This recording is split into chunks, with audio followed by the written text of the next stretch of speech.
발언이 있겠습니다. 네. 언론 보도에 의하면 윤석열 전 대통령과 윤석열 전 대통령이 김용현 국방장관 취임 전에 합참과 국방부를 배제한 무인기 북파 TF 구성을 주문하고 계획한 지시가 있었다고 합니다.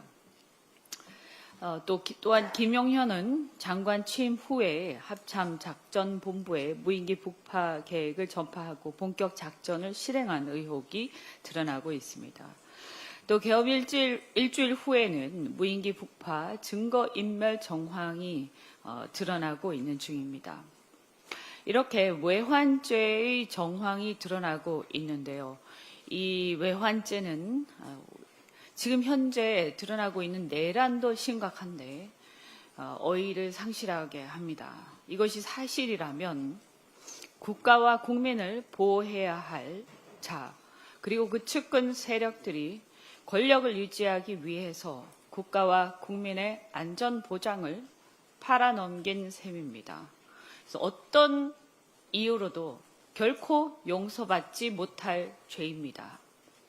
이 와중에도 탄압 운운하고 있는 윤석열과 그 측근들은 입이 10개라도 할 말이 없을 것입니다.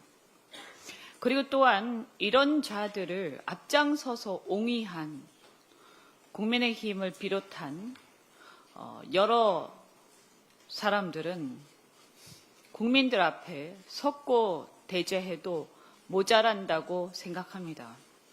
나중에 또 이어서 말씀드리겠지만 과연 이들이 통합의 대상이 될 수 있는가 묻지 않을 수 없습니다.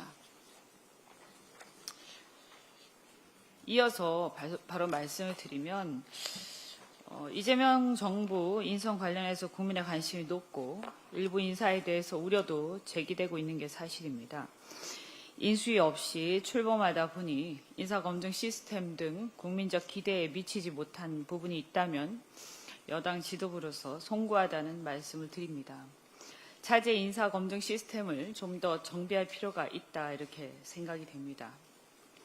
그런 의미에서 어제 강준욱 비서관 건 다행히 자진 사퇴하셨지만 국민통합을 내세울 경우에 이 통합의 의미를 되새겨볼 필요가 있다 이렇게 생각합니다. 통합의 대상, 특히 고위공직자 인사에서 통합의 기준을 명확히 할 필요가 있습니다. 통합은 최소한의 통합의 국민 통합의 의미, 저는 이렇게 생각합니다. 국가가 서로 다른 배경, 성별, 나이, 직업, 출신 등 다양한 배경과 이념, 사고를 가진 국민을 통합해서 같은 목표 하에, 사회적 합의 하에 국가 발전을 위해서 함께 전진하자고 하는 것이라고 생각합니다. 여기서 중요한 것은 같은 목표와 사회적 합의라고 생각합니다. 따라서 이런 최소한의 목표, 사회적 합의, 이것이 바로 통합의 한계가 되어야 한다 이렇게 생각합니다. 당연히 다양성을 전제로 하기 때문에 우파냐 좌파냐 출신이 어디냐 이런 것들은 큰 문제가 아니라고 생각합니다. 그렇게 본다면 이런 최소한의 어떤 사회적 합의 그리고 같은 목표는 헌법적 질서 이런 것이 되어야 하지 않는가 이렇게 생각하고요. 이번 정부는 특히 내란 종식과 헌법 질서 회복이라는 헌법적 사명을 띠고 출범한 정부입니다. 그렇기 때문에 통합의 한계는 이런 헌법 질서의 회복이라는 측면에서 볼 때 헌법 질서를 뛰어넘는, 그러니까 쿠데타나 내란에 동조한 세력까지 통합의 대상이라고 보기는 어렵고 더 나아가서 100번 양보하더라도 그런 자가 고위공직에 추천되는 것은 좀 문제가 있다. 그렇게 생각합니다. 또한 이런 경우에 통합의 한계이기 때문에 이 한계를 넘는 통합은 자칫 전체의 통합을 깰 수 있다라고 말씀드립니다. 이 부분을 다시 한번 생각해야 할 것 같다 이렇게 생각됩니다. 지난주 내내 이어진 기록적인 폭우로 전국적으로 피해가 매우 크고 사망자만 19명입니다. 이제 실종자 추적과 피해 복구에 전력을 다할 때인데요. 어제 오후에 이재명 대통령께서 주요 경기 가평, 충남 서산 예산, 전남 담양, 경남 산청 합천 등 피해가 큰 지역을 특별재난지역으로 우선 선포를 하셨습니다. 삶의 터전을 잃고 망연자실에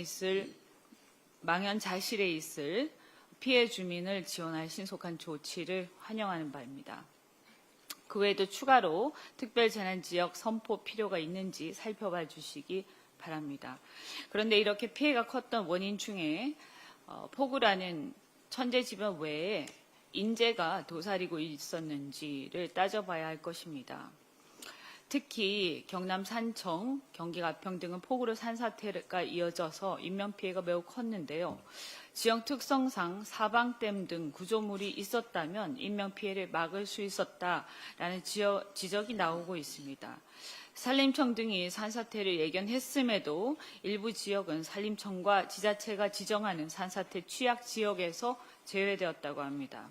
산사태 취약지역으로 관리되던 곳 중에서도 사방댐을 비롯한 산사태 대비 조치가 없었던 곳도 있었다고 합니다. 고가도로 옹벽 붕괴로 한 명이 숨진 경기 오산 지역도 역시 마찬가지입니다.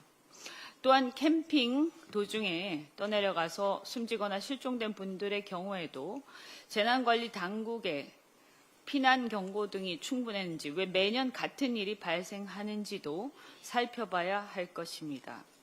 재난복구 예산 편성 및 예비비 집행에 있어서 시설 수리 등 인프라 조성을 우선적으로 지원해야 하는데 그 지적이 작년에도 있었는데 집행되지 않고 있다가 올해 같은 수해를 입고 피해가 발생했다면 왜 이것이 집행되지 않았는지 살펴보고 책임을 물어야 한다고 생각합니다. 이재명 대통령께서 AI를 활용한 종합적 재해 대응 시스템을 주문한 만큼 예견된 재해 재난 사전 대비 및 자동 경보 및 대피 시스템을 잘 구축해서 인명 피해를 꼭 막아야 할 것이라고 생각합니다. 잘 부탁드립니다. 이상입니다. 마지막